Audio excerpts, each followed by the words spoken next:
Hi, everybody. So yes, I have founded 2 content marketing performance startups. One, SqueezeCMM, focused in the measurement space, and B2B News Network, which is a publication for companies that are in the B2B space who have content marketing assets. We actually have an event coming up at the end of September. Some of the people who are going to be joining us for what we believe is the first Content Marketing Performance Summit include Citrix, HPE, Micro Focus, and RBC, all of whom we've helped with their first global content marketing taxonomies. That is what our product is based on. However, that is not what I'm here to talk to you about tonight. If you are interested in talking about content marketing performance, please let me know. But for several reasons, including the fact that it is Martin Luther King Jr. Day, I am choosing to talk about something else, and I'm going to read you a quote. Many white Americans of goodwill have never connected bigotry with economic exploitation. They have deplored prejudice, but tolerated or ignored economic injustice. And that is from his book from 1964, or his speech, I should say, Why We Can't Wait.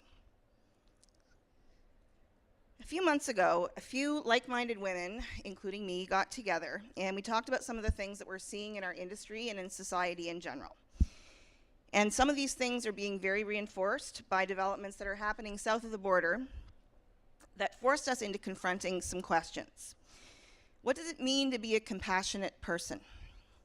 What does it mean to be a compassionate society? Are these things that we value? And I believe that we do, and I believe that because I've seen it. I'm going to tell you a story about what happened to me on December the 30th of this past New Year's break. I was on Twitter at about 11:30 at night, just kind of scrolling through, as you will do on the Twitter, and I saw a post from a organization called Toronto OPS, which is an intake center. And it was minus 27 out that night, if you may recall. And this post said that they were going to start having to turn people away from the doors, and that they were not going to be able to bring anybody else into the shelter. So I responded and said, listen, if you guys have to close this because you don't have anybody to staff it, I'll come down and do that. And if that's not an option, then I'll pay for a hotel room so that we can actually get these people into somewhere safe for the night. And then that started to snowball. I had a couple of pledges for hotel rooms within the first hour. And by the next day, I had about 25. And the next night, it was even colder. So we got about 15 people that next night into hotel rooms. A Toronto businessman named Mohammed Faqih then volunteered to pay for an entire set of hotel rooms. And so at a certain point, we ended up having about 175 rooms donated. Over the past 2 weeks, thank you.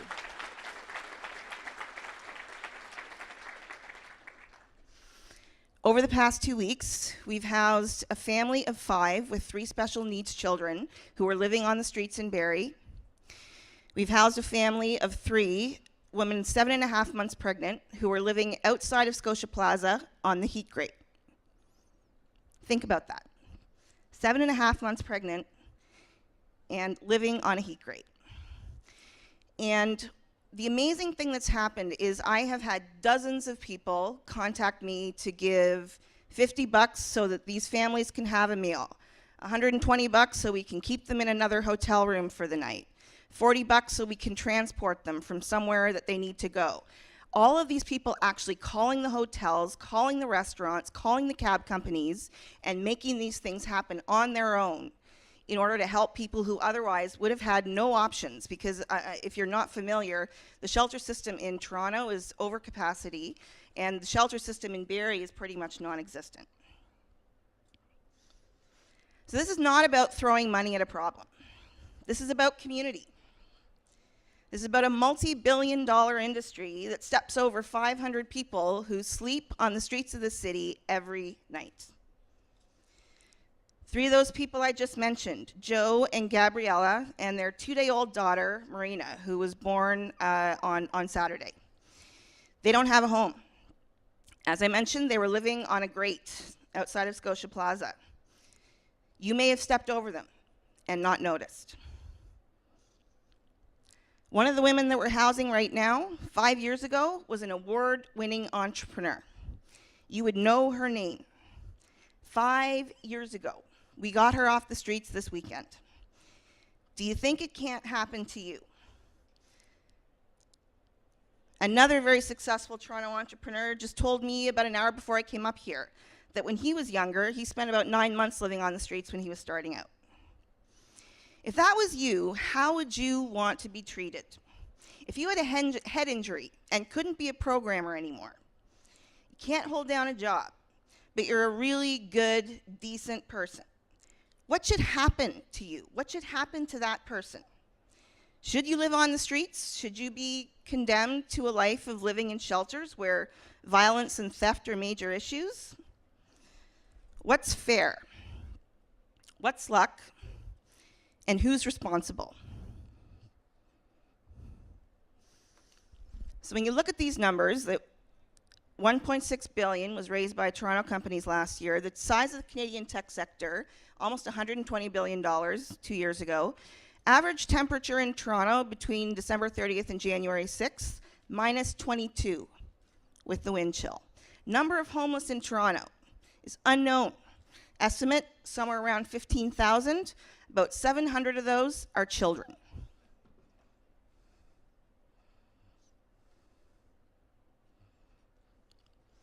So who's responsible? It's the community. It's us.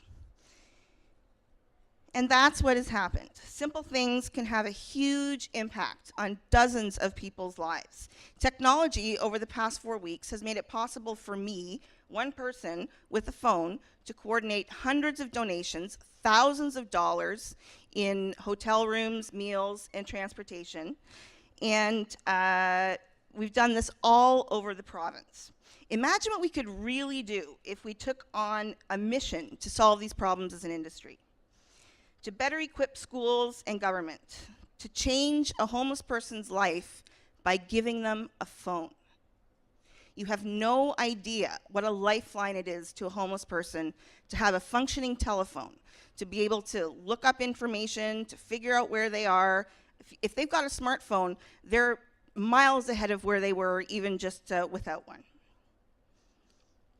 So we need to work together, and our belief is that we can structurally eradicate these kinds of issues, because in a city this good, this wealthy, this much a shining example to the world, we should never have a 7.5-month pregnant woman sleeping on a grate at minus 27.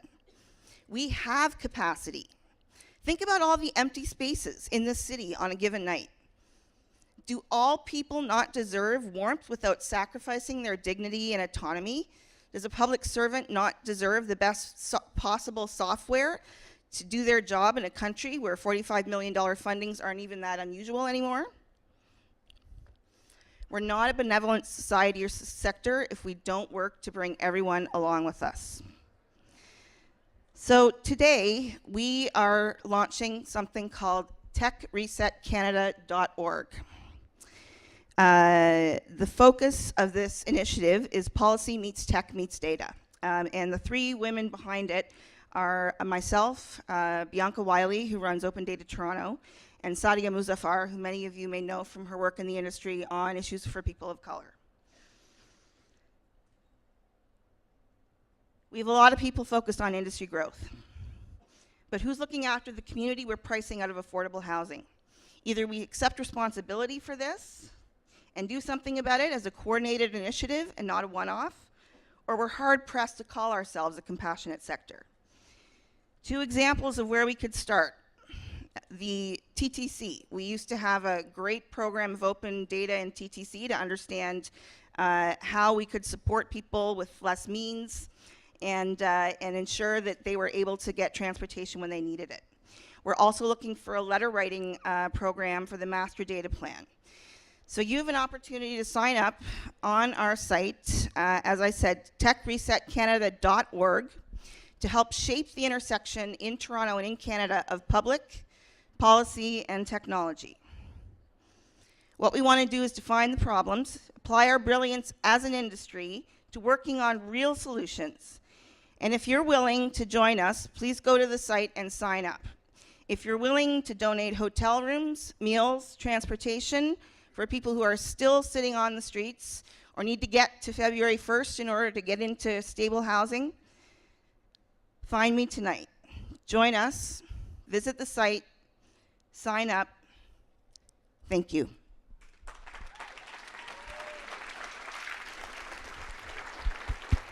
What?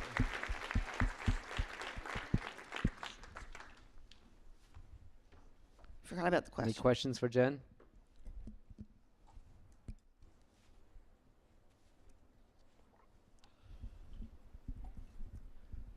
Hi, Jen. So not that it exactly is, but why do you think it's easier for us to aspire to have healthcare as a right, but not shelter?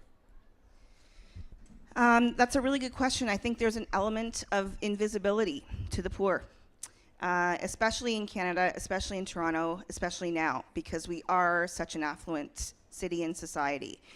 I also think that there's a little bit of a mentality emerging, and you can certainly see it emerging much stronger south of the border, that poor people deserve what they have. And what I have learned over the past 2 weeks is that the person sitting in that grate on the street is no different from me, except he had a head injury, or he lost his job, or some traumatic incident happened that he could not or she could not recover from. And so we just have not focused to the same extent. I mean, there's partly issues around politics, the city, amalgamation, Fordism, et cetera. But the reality is that this has become a very big public issue over the past couple of weeks, and we have the ability to solve it. I hope that answers the question. One more question.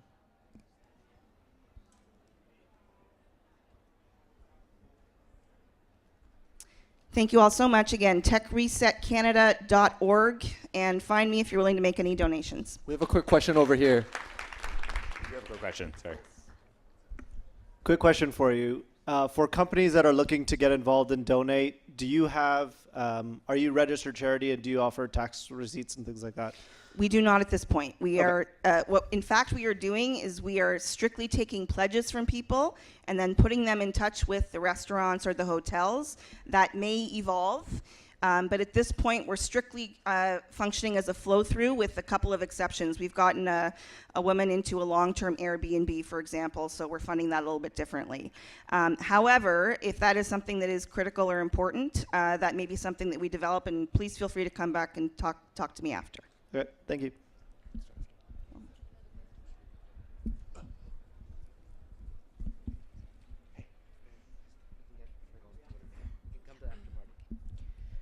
Okay, so this is a kind of a tough question, because I feel like there are a lot of women out there that are in various spaces that are feeling very overwhelmed by the, like for example in Hollywood, there are a lot of examples in Hollywood or things that are happening in Hollywood where people are feeling like sexual harassment, for example, is becoming an overwhelming issue that women have to kind of face. So I'm just wondering, what are some tips you have for women and femmes and non-binary folks to kind of access in these times, in these very difficult times, to support themselves through what's happening? So there's an organization called SheEO run by a woman named Vicki Saunders, and what they are doing is they're getting women to donate $1,000, and then they're funding a number of initiatives with that money. A number of the companies that are being funded through her initiative fall into that category. There's everything from ways that you can find somebody else to walk with at night, for example, do research on the people that you're doing business with. So I'd suggest checking out sheeoworld.com as a start. And I know that there's more assets that they're going to be posting shortly as well. Great question. Thank you.